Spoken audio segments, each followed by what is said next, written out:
প্রধান উপদেষ্টা অধ্যাপক মোহাম্মদ ইউনূস যুক্তরাষ্ট্রের স্থানীয় সময় বুধবার নিউ ইয়র্কে ইতালি, পাকিস্তান, ফিনল্যান্ড ও কসোভো এই 4 দেশের সরকার বা রাষ্ট্রপ্রধানদের সঙ্গে বৈঠক করেছেন। এসব বৈঠক বাংলাদেশের সঙ্গে 4 দেশের দ্বিপক্ষীয় সম্পর্ককে নতুন উচ্চতায় নিয়ে গেছে বলে উল্লেখ করেছেন প্রধান উপদেষ্টার প্রেস সচিব শফিকুল আলম।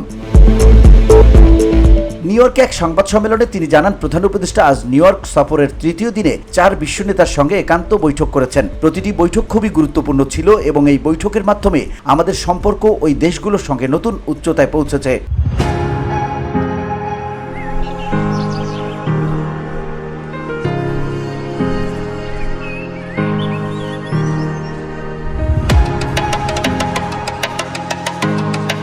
জাতিসংঘ সাধারণ পরিষদের অধিবেশনের ফাঁকে বুধবার সংস্থাটির সদর দপ্তরে প্রধান উপদেষ্টা পাকিস্তানের প্রধানমন্ত্রী শেহবাজ শরীফের সঙ্গে বৈঠক করেন। দিনের শুরুতে তিনি যুক্তরাষ্ট্রের একটি হোটেলে ইতালির প্রধানমন্ত্রী জর্জিয়া মেলোনির সঙ্গে দ্বিপক্ষীয় বৈঠক করেন। এর পাশাপাশি প্রধান উপদেষ্টা জাতিসংঘ সাধারণ পরিষদের ফাঁকে ফিনল্যান্ডের প্রেসিডেন্ট আলেকজান্ডার স্টাবের সঙ্গে বৈঠক করেন। প্রধান উপদেষ্টা এছাড়াও জাতিসংঘ সাধারণ পরিষদের ফাঁকে কসোভোর প্রেসিডেন্ট ভজোস ওসমানির সঙ্গেও বৈঠক করেন।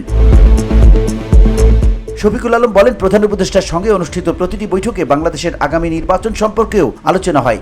ইতালির প্রধানমন্ত্রীর সঙ্গে বৈঠকে অধ্যাপক ইউনূস বাংলাদেশের সঙ্গে বাণিজ্য সম্পর্ক বৃদ্ধি করতে অনুরোধ করলে তিনি ইতালি বাংলাদেশ বিজনেস ফোরাম গঠনের প্রস্তাব দেন।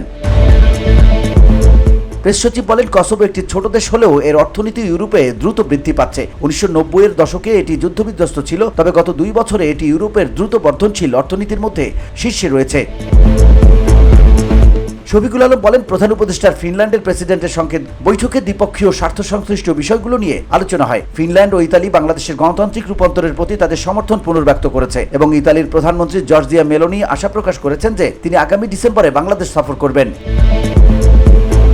4টি বৈঠকেই রোহিঙ্গা ইস্যু নিয়ে আলোচনা হয়। ইতালির প্রধানমন্ত্রী বলেন, তার দেশ জাতিসংঘ সদর দপ্তরে 30 সেপ্টেম্বর অনুষ্ঠিতব্য রোহিঙ্গা বিষয়ক সম্মেলনে উচ্চ পর্যায়ের প্রতিনিধি দল পাঠাবে। বৈঠকে রোহিঙ্গাদের জন্য অর্থায়ন কিভাবে বৃদ্ধি করা যায় তা নিয়েও আলোচনা হয়।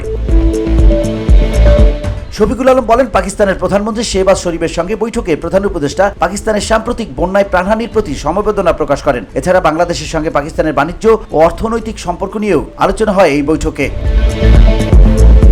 VOD Bangla news desk.